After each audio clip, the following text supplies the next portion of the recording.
Деизм. Деизм латын тилинен «доис» Кудай деп которулат.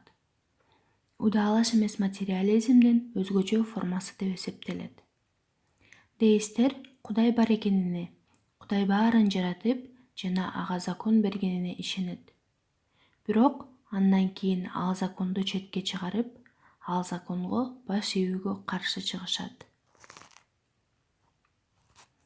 Бул термин 1564-жылы христианчылыктын үчүлдүктүү Кудай тууралуу негизги диний догмасын четке кагуу менен өздөрүн динчил катары көрсөтүүгө далалаттанган антитринитарийлик социниандарды мүнөздөө үчүн алгачкы жолу колдонулган.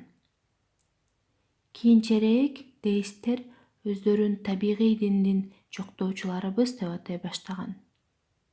Мындай диндин негиздөөчүсү болуп 16-кылымдагы француз философу Баден эсептелет.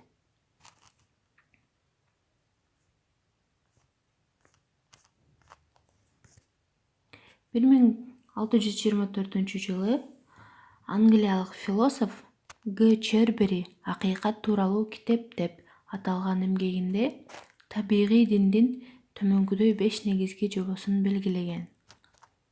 Керемет күч жашайт, ага сыйынуу керек, ага сыйынуунун негизги каражаттары болуп даанышмандык жана адеп-ахлак саналат.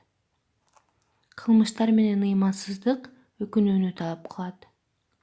Оомалуу токмолуу жалган дүйнөдөгү оксуктар тигил дүйнөдө толукталат.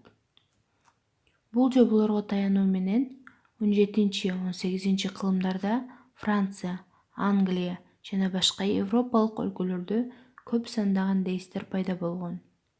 Аталган жоболорго ылайык алар ыймандуу христиандардын мүнөзүн күтүүгө тийиш болушкан. Бирок алардын арасында чиркөөгө ыресмий дин окууларына кескин жана ачык мүнөзү чыккан күрөшчүл инсандар арбын эле. Алардын эң көрүнүктүүсү болуп Вольтер саналат.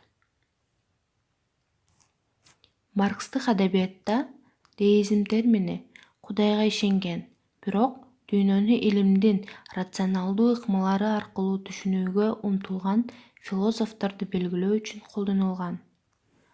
Анын өкүлдөрү Кудайды таанаганы менен анын функцияларын кескин төмөндөтүшүп, ал функцияларды материяларды жаратууга жана материяга кыймылдын алгачкы импульсун берүүгө гана алып барып такашкан.